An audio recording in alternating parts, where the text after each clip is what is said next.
When most people think of angels, they imagine something soft, something peaceful. Gentle figures with wings, floating quietly in the heavens, watching over humanity with calm and kindness. It's an image that feels comforting, almost familiar, like something out of a dream. But that image is only a small part of the story. Because when you actually open the Bible and begin to read, you quickly realize something unexpected. The angels described in Scripture are not always calm. They are not always gentle. And they are almost never ordinary. In fact, when angels appear to humans in the Bible, the reaction is almost always the same. Fear. Not mild surprise. Not curiosity. But overwhelming, undeniable fear. People fall to the ground. They shield their eyes. They believe they are about to die. And the first words angels often say? Do not be afraid. That alone tells us something important. These beings are not simply peaceful decorations of heaven. They carry power, presence, authority, something that feels far beyond human understanding. So the question begins to grow. What are angels really? Are they just messengers, sent to deliver divine words? Or are they warriors, standing between heaven and chaos? And if they are both, then what else might they be? As we move deeper into the biblical narrative, a new pattern begins to appear. Angels are not distant observers. They are active participants. Again and again, they enter the human world. Often quietly, often unexpectedly. Not in moments of comfort, but in moments of uncertainty. In the middle of the night. In times of fear. In moments when something is about to change. And when they arrive, they bring messages. Not casual words. Not suggestions. But messages that carry weight. Messages that alter the course of lives. A man goes to sleep as an ordinary person and wakes up to a reality he never expected. A future he did not plan. A path he cannot ignore. And standing before him is a being that feels both present and completely beyond him. This is one of the clearest roles angels play in the Bible. They are messengers.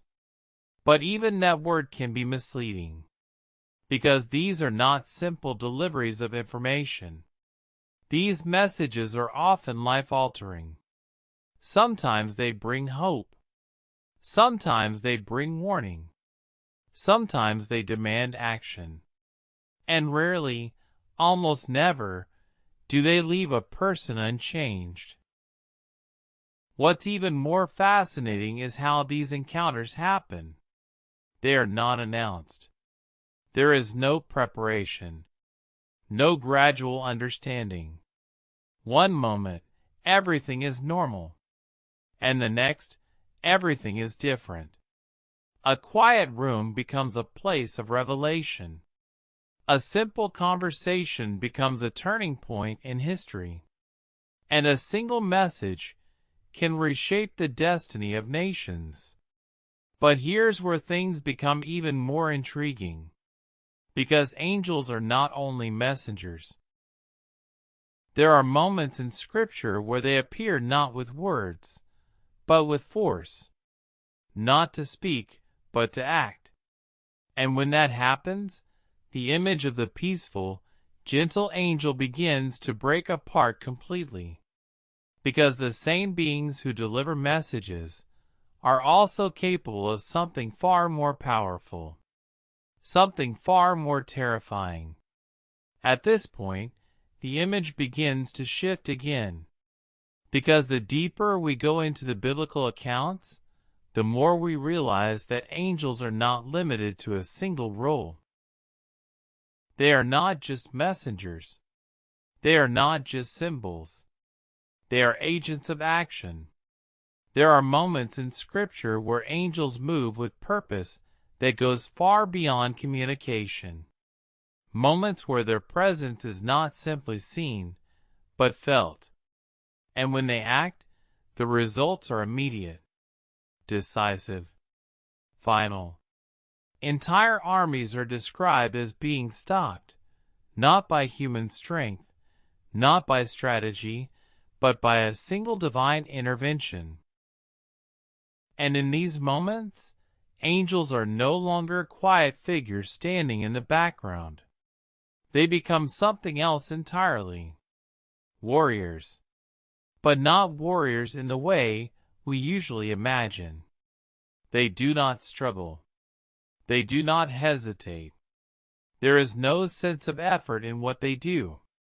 Their power feels absolute. And that is what makes these descriptions so unsettling, because it suggests something far beyond physical strength. It suggests authority. A kind of authority that does not come from the world we understand. And yet, even in these moments of power, something remains consistent. The same presence, the same overwhelming effect on those who witness it. People do not respond with admiration.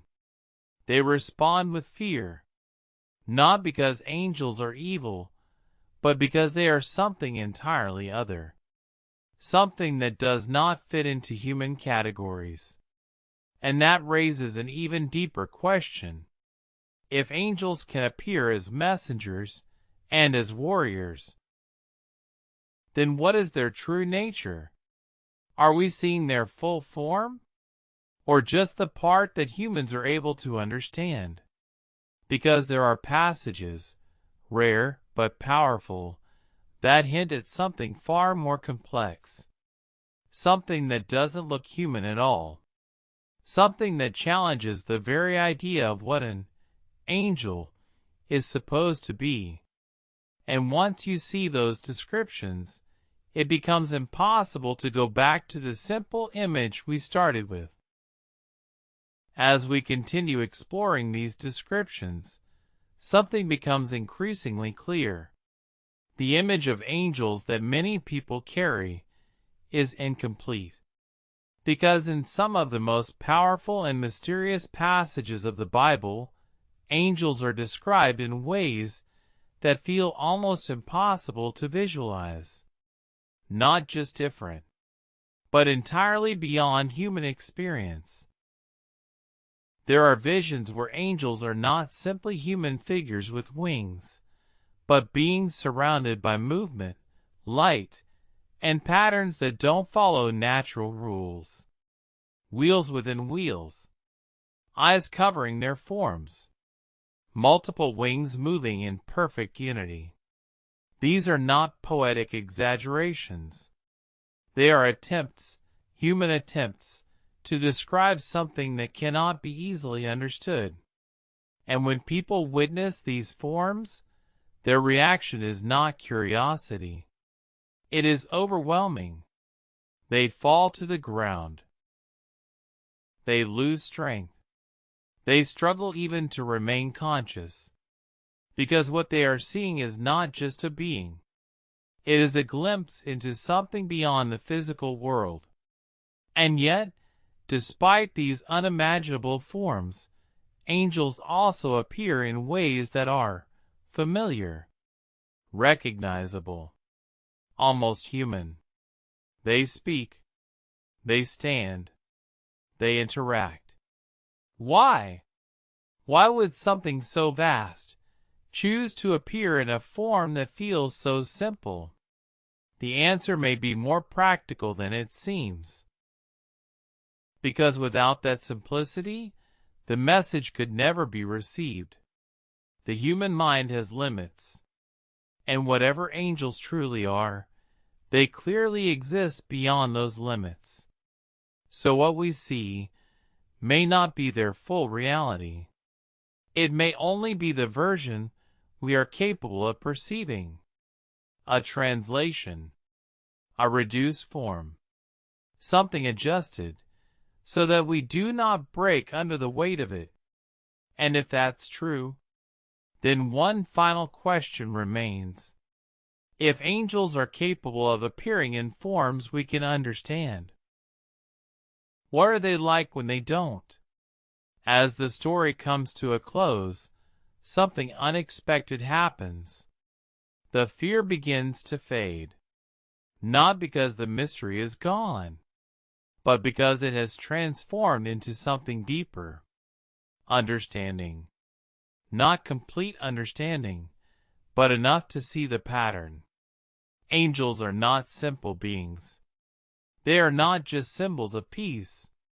And they are not limited to one role, one form, or one purpose. They exist at the intersection of worlds. They deliver messages that shape history. They act with power that defies human limits. And they appear in forms that stretch the imagination to its edge. Sometimes they stand close enough to speak. Sometimes they act from a distance. And sometimes they are barely visible at all. But their presence is never meaningless. Every appearance carries intention. Every action carries weight. And every encounter leaves something behind. A question, a change, a moment that cannot be undone. And maybe that is the most important part of all. Because the Bible does not try to make angels easy to understand. It does not simplify them. It does not reduce them to something comfortable. Instead, it presents them as they are, mysterious, powerful, and deeply connected to something far greater than the human world. And that leaves us with a final thought.